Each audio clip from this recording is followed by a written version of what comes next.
Hello everyone, welcome back. iOS 16.5 RC is out now. Today in this video I'm going to show you how to get iOS 16.5. So without wasting any time, let's get started. First of all, launch Safari browser and search for beta profiles on Google and use the first link. After loading the page, you will get this interface of the website. Here we have to check the device compatibility. After that, we have to tap on iOS 16. On next page, we have to tap on install profile and then tap install.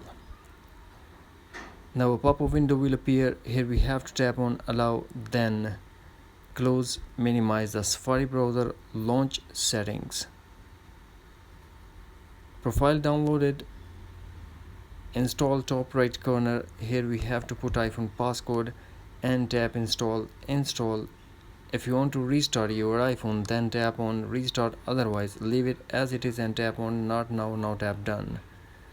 Now go back to general, tap software update and update your iPhone to a latest iOS 16.5 RC without computer and jailbreak.